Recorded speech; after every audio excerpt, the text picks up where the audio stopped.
दावत इस्लामी का मदनी काम मजबूत होना क्या है कि आशिकान रसूल गैरों के तरीके को छोड़कर सुन्नतों पर अमल करेंगे।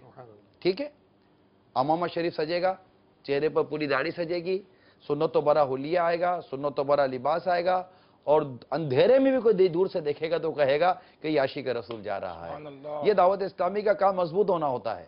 दावत इस्लामी का मदनी काम मजबूत है कि आपकी मसाजिद आबाद हुई, दावत इस्लामी का मदनी काम मजबूत हुआ।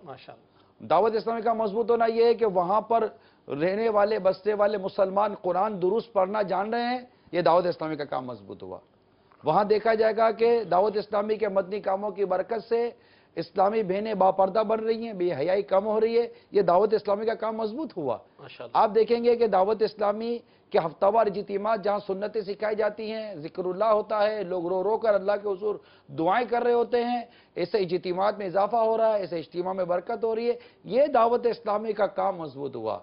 आप देखिए कि अल्हम्दुलिल्लाह दूर दूर तक मसाजिदें जो बनी हुई हैं, दूर दूर तक इलाकों में जो मुसलमानों की आबादियां हैं, वहां तक मदनी काफिले पहुंच रहे हैं, वहां पर नेकी की दावत हो रही है, बेनमाजियों को पकड़ पकड़ कर मस्जिद में लाया जा रहा है, मस्जिद में बैठकर फैजान सुन्नत का मदनी दर्स देकर लोगों को सुन्नतें सिखाई जा रही हैं, लोगों को नेकी की दावत दी जा रही है। ये सब कुछ जो हो रहा है, आप कहेंगे यहाँ दावत इस्लामी का काम मजबूत हो रहा है।